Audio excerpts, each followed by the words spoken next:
Parshas MeKayts, literally from the end, meaning in the context of the Parsha, at the end of 12 years. Yoseph has been in jail for 12 years. It's been 2 years since he asked the Sar HaMashkeh, the royal wine steward, to intercede on his behalf with Pharaoh. The wine steward simply forgets the whole thing, ignores it. And as a retribution on this, it's multifaceted. Pharaoh then has a nightmare. And in the nightmare, he dreams of 7 fat cows that come out of the river, the Nile River, and they are shepherded in the meadow. Literally, vatirena ba'acho. The word ba'acho is significant, also tirena, but ba'acho also means by his brother, in his brother. The message is also, of the dream, is also for Pharaoh. Roeh, Yoseph, it was also for Yoseph. Yoseph was shepherding, or the brothers were shepherded by Yoseph. The dream it continues that then 7 thin, emaciated cows come out of the river, and they eat up the good-looking cows, but they still look as bad as ever. It's followed by a similar dream where it's 7 ears of corn or wheat growing on one stalk, very healthy. And then what appears is 7 miserable-looking fields, shriveled wheat, 7 stalks of them, or 7 ears of them, also growing on one stalk. Usually wheat, it's just one cluster to a stalk. This is 7 clusters on one stalk, but it's miserable looking wheat. It's been blasted by the east wind. It's shriveled. And the bad wheat eats up the good wheat. And it still looks as bad as ever. And the Pharaoh is shaken by this dream. He asks his mystics to interpret it for him, and they are unsuccessful. He's still as upset as he ever was. At this point, the wine steward tells Pharaoh that Yoseph is skilled in interpreting dreams. Pharaoh brings Yoseph to him, and Yoseph explains that the dreams are a portent of 7 years of great prosperity that will be followed by 7 years of great famine. The famine will be so bad that they'll forget the prosperity. And the doubling of the dream means that it's from heaven and that it's going to happen immediately, starting right now. So Yoseph then continues, and he advises Pharaoh, says, what you have to do is get someone who is wise and understanding, and have them take a portion of the crops during the good year, save them, and then distribute them during the bad years. And Pharaoh is very pleased with Yoseph, and he says, you're our man. And he then gives Yoseph great power, wealth, and honor. Yoseph is called, he gives him a new name, Safnat Paneach. It's shall we say, it can mean a number of things, generally meaning somebody who can perceive that which is concealed. It also has Egyptian connotations that the idea of ancestor worship, our founder is the one who makes the sunshine. Exaggerations, deification, but the idea that God has given Yoseph great perception is the idea. He marries Yoseph off to the daughter of the high priest, and everybody, when they see Yoseph in the chariot just next to Pharaoh, they shout Avrech, which means two things. One is that to bow, to bend the knees. Berach is a knee, or it could be broken into two words, Avrach, tender father. The idea of people willingly submitting themselves to a benevolent authority.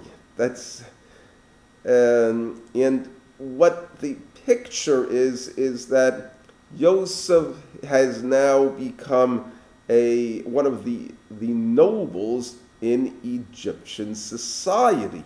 And Yosef responds to this favorably.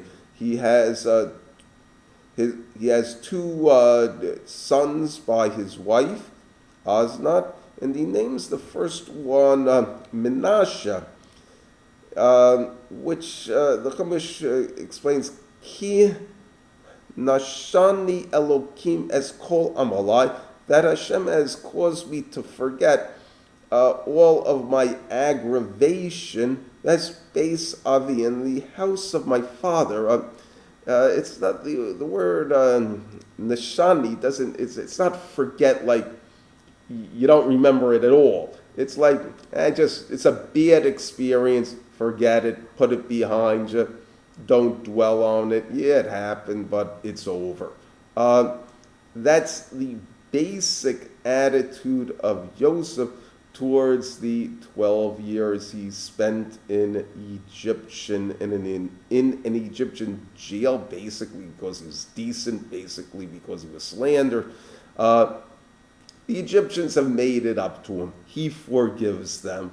He'll take the money, the power, and the status, and he'll be a proper Egyptian noble. And in terms of forgetting the house of his father, well, he had a lot of trouble there. He was sold into slavery, which was the worst, and they basically hated him because he was a tzaddik. So whatever was the situation with his family, whatever his relationship with his family, it's over. He's now an Egyptian. But it doesn't quite work. That idea turns out to be a dead end. And when he has his second son, he names him Ephraim, and he says, Ki hifrani Elokim be'eretz anyi, that God has made me fruitful in the land of my affliction. And the idea is that even though he has all this glory, power, and wealth, he's still afflicted. The Targum Onkelos translates Anyi, it's a narrative translation, as Shibudi. It literally means slavery, indenturement. That even with all of this, he's still a slave. He has the Pharaoh gave him a gold chain around the neck, and it's basically a golden handcuff, a golden collar. He's as much a slave now as he was when he was in jail or in the house of Potiphar. With an eye towards the future, the Targum of Yonasan ben Uziel says that it's referring to what his mission is with his brothers, that God was heavy with me, he scourged me. Um, and he gave me all sorts of difficulties, afflictions, sigufai, in order that in the future I should be heavy with fa- my the house of my father and mete out their punishments. Um, it's a step away from the assimilation theme and going back to the theme of Yoseph being a mochiach, that he rebukes people. Uh, the basic idea is that, in Kabbalistic ideas, that the world is filled with darkness, and then you'll have a ray of light that spreads out. It's a war theme as well, in that the evil doesn't go away so easily. And what it's dealing with now is the worst evil that is in the Jewish people. That Joseph's job is to uproot the most horrible characteristics that are in his brothers.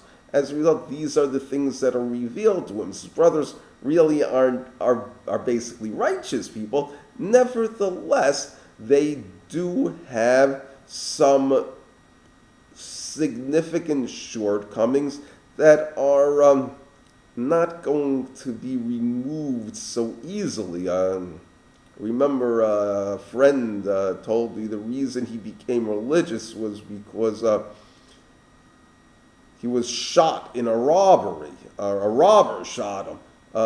I could see my friend he had done some bad things in his life, and he told me that when you're on the operating table for 18 hours, you get a glance at the throne of glory and do some serious reassessments. The idea is that it's better to have the tzaddik doing this. So essentially what Yosef is going to do is terrorize his family into seeing things differently, particularly about the brotherhood of the family, that they are all sons of one man, and that they have to advance in their perception of the presence of God in the world and in their own lives. Not an easy task or an easy idea. Very often people just like to stay on the level that they're on. And what he essentially does is under the threat of starvation, he forces them to bring his brother Benjamin to Egypt, and then frames them, specifically Benjamin, and says Benjamin can stay and all you just can cheerfully go back to your father. Goodbye.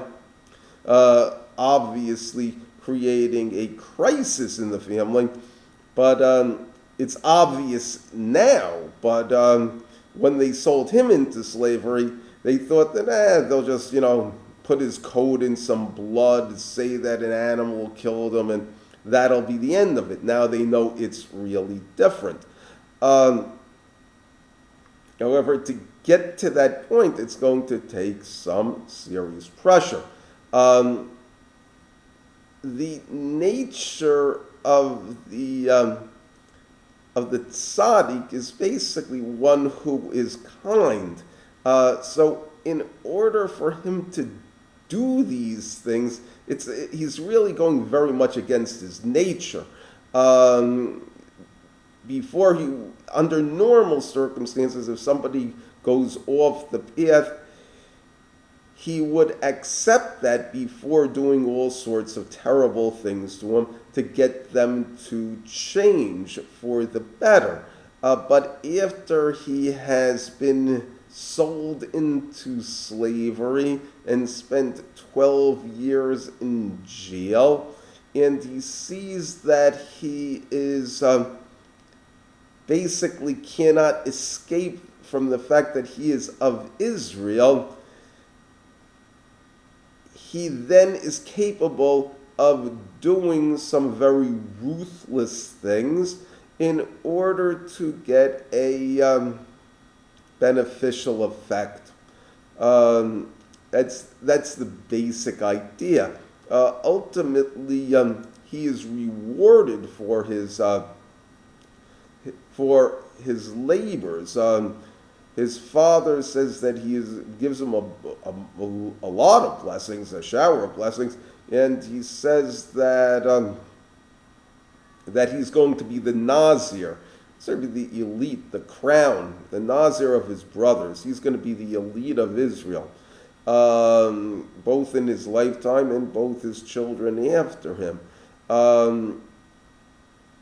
The idea that he will also be the one who has the greatest knowledge of God, greatest knowledge of truth.